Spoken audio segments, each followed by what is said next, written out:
Hi, YouTube family. Today I want to talk about when a narcissist gets together with another narcissist and how that looks and how it works out, or actually doesn't work out. So let's take a look at when they get together, what that might look like. The thing that attracts a narcissist to another narcissist is really what attracted you to them as well. It's either that they see confidence or they see a person who's charming, or if it's a covert narcissist, they're attracted to someone who's generous and kind and seemingly humble, and someone that they think they can manipulate easily. So not necessarily why you're attracted to them, that the manipulation part, but it's attractive when they come off as charming and humble and kind or generous. So an overt narcissist could also be attracted to another overt narcissist. I'm not sure that those relationships last for very long, because they'll tend to clash and they'll tend to fight for the spotlight.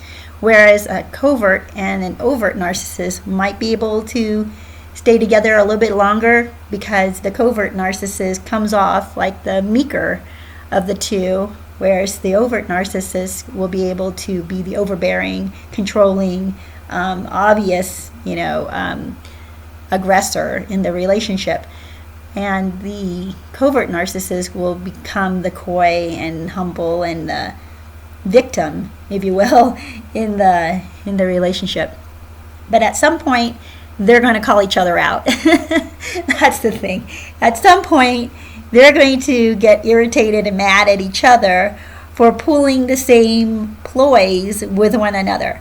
So both are essentially the same person. It's just how they come across, they do it differently. How they nab their victims, they do it in different ways. So, both narcissists will do the idealization of each other. Both narcissists will love bomb each other. That's the crazy thing.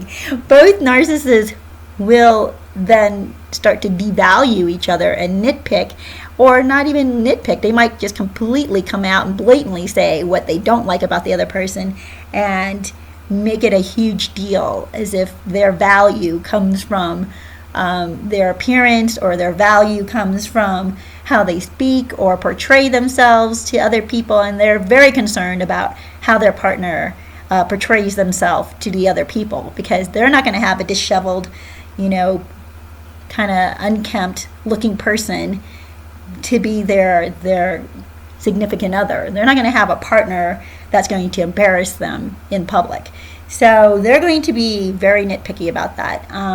Another thing that's very important to a two narcissist relationship is they have to be both the hero and the victim. It can't get even more complicated, because they will play off of each other, the victim hero thing, but then most of the time the overt narcissist will be the hero and the covert narcissist will be the victim.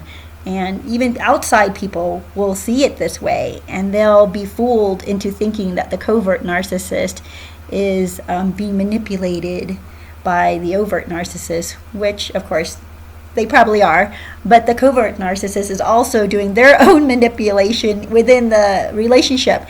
And the crazy thing is, the overt narcissist will be the one that's condemned by onlookers, right? The people who are around them or are watching will think that it's the overt narcissist who is the only one doing the manipulation, the only one who's the aggressor, the only one who's creating some kind of crazy town that the covert narcissist has to live in. And oh my gosh, here's really, an insight I have now that I've seen the covert narcissist mask come off. Now I understand when the overt narcissist, the more overbearing one, came out and would say, this is what happened to me. This is how my partner devalued me or made me feel insignificant or hurt my feelings, or I don't know, they came out and said they were abused, but in a way they felt like they were neglected, or the silent treatment. Forgot about that. The covert narcissist is spectacular at the silent treatment. They will just, not speak, not say, not react. And of course, the overt that will drive the overt narcissist crazy. But the covert narcissists, I'm not quite sure if they're even more manipulative than the overt one, but my guess is they are, because they are the ones who really come off seeming like they're like everybody else, or at least they're meeker. So how can they be the aggressor? How could they be the manipulator? And so they're less likely to be caught, right? They're less susceptible to people catching on to what they're doing. So a lot of times when these two kinds of narcissists get together, people will choose the covert narcissist side. Now, between two overt narcissists, oh my gosh, I guess people just kind of like run in the other direction, because their arguments are explosive and crazy, and they're just not, there's no sanity in there at all. There's no appearance of calm, there's no appearance of sanity. But to those that are closest to them, that is. On the outside, they will still try to portray an image of being this power couple, of being, a couple that has it all together and has everything that everybody else wants: success, looks, whatever's important. They'll even have children to make their picture look good. That's how kind of sick the narcissistic relationship is.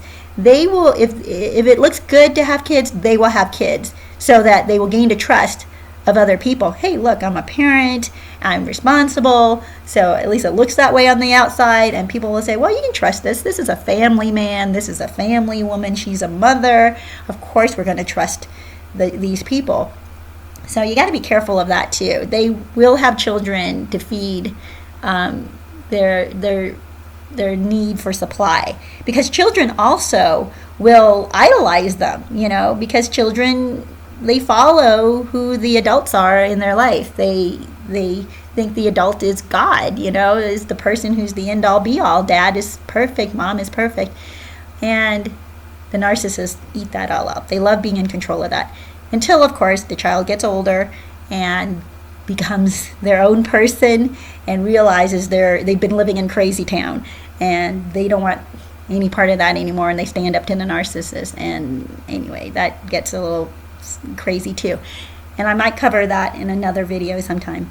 But anyway, I just wanted to share with you what happens inside a narcissist and narcissist versus narcissist relationship. It's all incredibly toxic, and on the outside it looks perfect. On the outside it looks like a caring relationship. On the outside it looks like a power couple. That's the outside.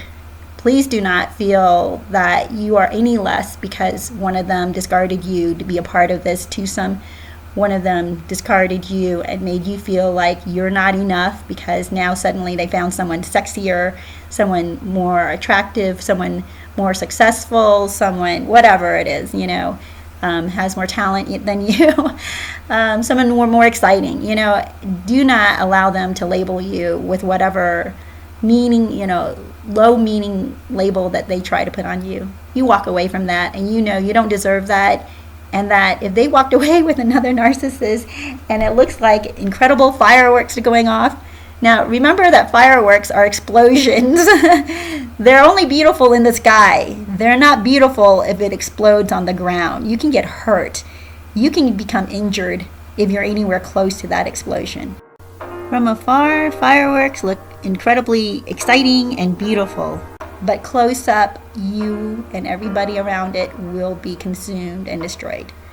So, YouTube family, I hope that this was helpful. I hope that you're able to move on. I hope you understand that when a narcissist leaves you for another narcissist, do not be jealous. Just be happy that you got out. And if you like this video, please subscribe, please like it, and please share it if you think it's helpful. And I will see you soon, YouTube family.